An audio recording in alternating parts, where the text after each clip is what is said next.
안녕하세요. 저는 대구 복견 도장에서 신앙하고 있는 도감 안수민 도생입니다.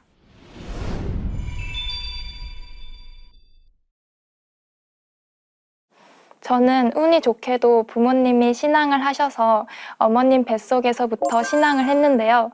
그래서 어린 시절에 도장에서의 추억이 유독 많아요. 또래 친구들이 엄청 많아서 그 친구들이랑 추억을 쌓곤 했습니다. 부모님은 두 분 다 신앙을 하시고 어머니께서는 도장에서 봉사를 많이 하고 계셔요. 저도 그런 어머니를 본받고 싶습니다. 어머니가 신앙을 하셔서 남들보다 조금 더 쉽게 진리에 접할 수 있게 됐는데요. 어릴 때부터 주문을 노래처럼 외우고 이야기 도전을 항상 자기 전에 읽고 자고 학교 가기 전에 성과 암송을 하고 가면서 조금씩 공부를 하다가 초등학교 3학년 때 입도를 하게 되었습니다.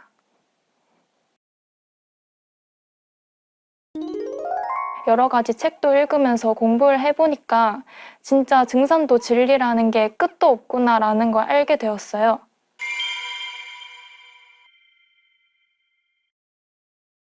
저는 사실 전에는 학교가 조금 더 우선이어서 신앙을 조금 등한시하곤 했는데 작년 여름방학 때 나는 법사다를 준비한다고 일주일 정도 대학생 포교회 도생들과 같이 합숙을 하게 되었습니다.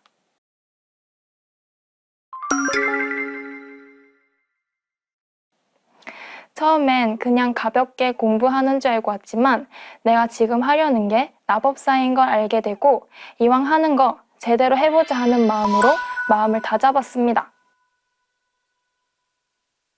그렇게 처음으로 진리 공부를 제대로 해봤는데요. 이전에는 도움 말씀만 듣고 제대로 해본 적이 없었거든요. 근데 막상 제 스스로 자료도 찾고 여러 가지 책도 읽으면서 공부를 해보니까 진짜 증산도 진리라는 게 끝도 없구나라는 걸 알게 되었어요.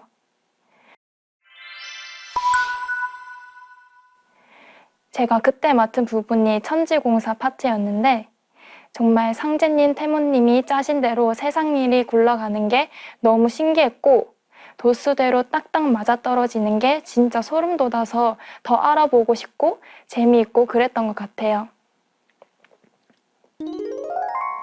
그렇게 천지공사가 현실 속에 어김없이 이루어지는 과정을 공부하다 보면 정말 너무 재밌었습니다.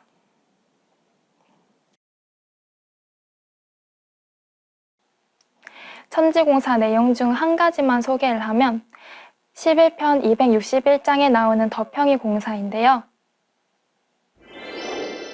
옥구 일부와 김제 만경은 육지된다.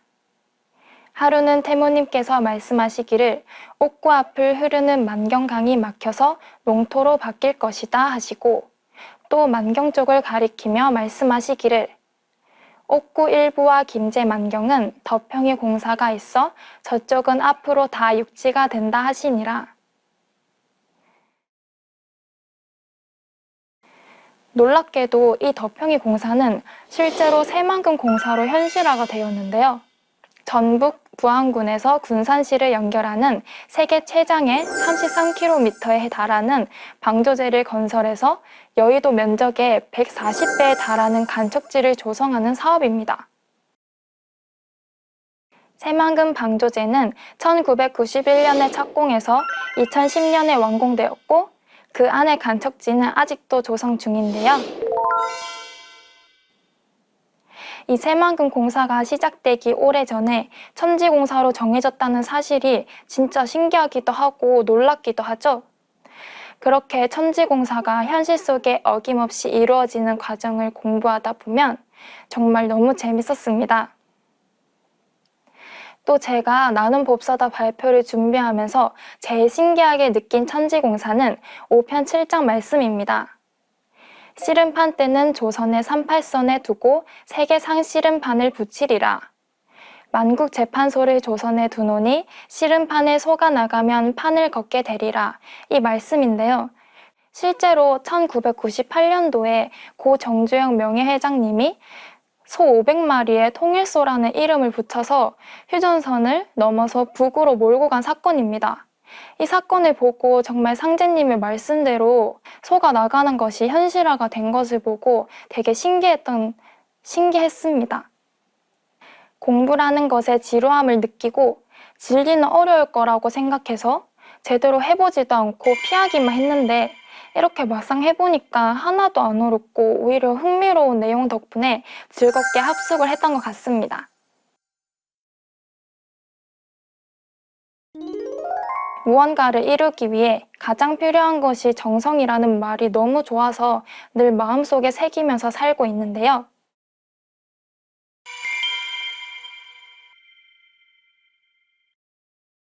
가장 기억에 남는 도우는 태상 종도사님의 정성에 관한 말씀인데요. 평생 불변심. 큰일을 하는 사람은 평생 불변심을 가지고서 오매불망 자나깨나 염려불망. 생각하고 또 생각하고 절대 잊지 않는 것이다. 한무제같이 전쟁을 한참 하다가 보니 해가 꼴깍하고 넘어가려고 하거든. 그런데 그 상황이 해가 조금만 더 길면 그 싸움을 승리로 이끌겠는데 아니 해가 넘어가려고 한다 하니까 칼끝으로 태양을 꿔가지고 냅다 잡아 올렸다. 그 빨간 정성 기운에 태양이 두 서너 발 칼끝에 꿰어서 올라왔다.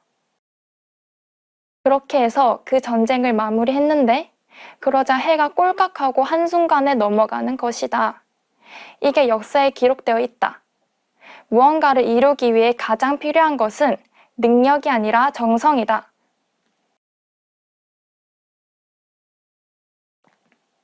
무언가를 이루기 위해 가장 필요한 것이 정성이라는 말이 너무 좋아서 늘 마음속에 새기면서 살고 있는데요. 아직 제가 많이 살아보진 않았지만 제가 경험하기에도 가장 중요한 것은 그 일을 얼마나 이루고자 하는 마음과 정성인 것 같습니다. 그래서 어떤 상황이나 능력이 다른 사람보다 뒤처진 상황이 왔을 때 주눅들 때가 종종 있었는데요. 그럴 때마다 능력보단 정성이 더 중요하다는 태상 종도사님의 말씀을 계속 되뇌이니까 위로를 받는 느낌도 들었습니다. 그래서 마음을 다잡고 꼭 이루고자 하는 정성 하나로 달리니까 결국 성공했던 기억이 있습니다. 최근 몇 달 전부터 계속 정성 수행을 하고 친구에게 진리를 전하면서 소중한 깨달음을 하나 얻게 되었는데요. 그 친구는 제가 진짜 꼭 포기하고 싶은 친구였습니다. 근데 그 친구에게 직접 말로 진리를 전해보니까 어느 부분이 제가 부족한 게 알게 되었습니다. 만약 제가 조금 더 많이 공부하고 전했더라면 그 친구에게 더 좋았지 않았을까 싶은 아쉬움을 느끼고 반성하는 시간도 가지고 나니까 제가 어느 부분을 더 공부해야 할지 명확해졌던 것 같아요. 앞으로는 이런 후회를 하지 않게 진리 공부에 더 매진하고 여기저기 흩어졌던 내용을 하나로 통합해서 정리하는 시간을 가지면서 조금 더 진리적으로 성숙한 사람이 돼서 꼭 제 주변에 있는 사람들에게 진리를 잘 전해서 그들이 상제님의 참 진리를 만날 수 있도록 하겠습니다. 보은!